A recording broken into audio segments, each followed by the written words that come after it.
you understand that the value is right now. You really don't have the next moment. It comes as no surprise to the coaches at Azusa Pacific University that Terrell Watson is the focal point of the team, especially in the weeks leading up to their opening game. He's explosive, he's big, he's powerful. I think he's one of the best running backs around the entire country. The numbers speak for themselves. He broke all of Christian Okoye's records. I mean, he kind of shattered the records, actually.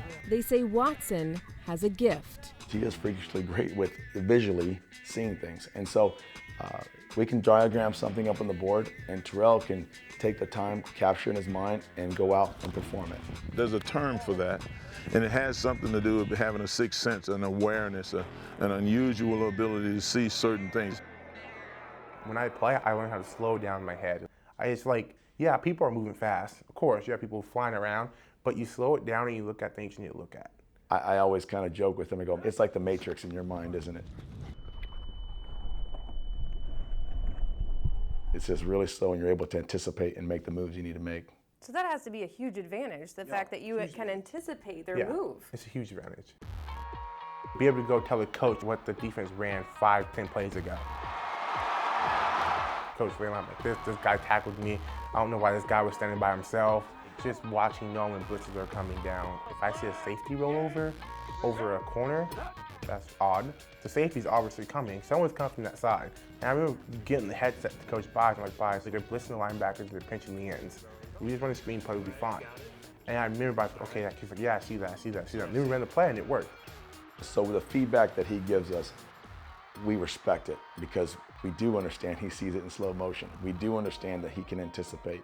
So we can make some adaptations throughout the game plan based off of what he gives us. It's special. It really is when you think about it. It makes me feel good because we know where he came from. Watson was an infant when he was dropped off on their doorstep by his teenage mother. And there's a knock on the front door, and Billy goes to the door. And when he opens the door, it's this little baby in a carriage. And I was like, don't tell. I don't believe this. And he walks out and looks around, and then this car just takes off. And the moment I walked out there, Billy was holding little Terrell, and he had these big old curls and those big, pretty green eyes.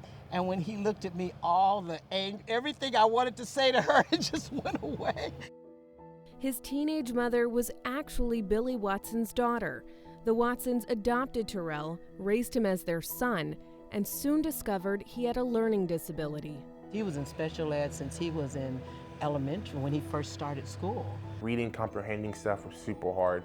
I remember being in the 5th grade and reading at the 1st grade level. Now I'm reading a book, get done the book, have no idea what I read because I'm so focused on the words, what I'm reading, and not really listening to myself reading it. And I remember my first time I knew how to spell cat, dog, and all these house, all these weird small stuff.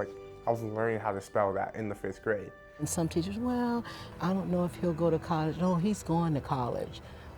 Terrell's gonna go to college. She discovered that if he heard the information or saw it in picture form, he could recall it with the precision of someone who had a photographic memory. He was more visual. So if we studied for something, I would have pictures, and once I told him, man, it was in there.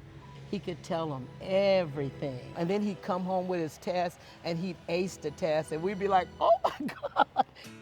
Watson graduated from high school with a 3.0 grade point average and all the credentials he needed to get into and succeed at Azusa Pacific. I want to graduate college and then go back to my high school and be like, I did it. I don't tell special ed kids, it's dude, who cares you're in special ed? Great. Just keep working because you can go to college too. It's a process through everything. The kid who was told he would never be college material is now the poster child of the university. Applying his uncanny visual intelligence now on the football field. He's a smart guy, let's put it that way.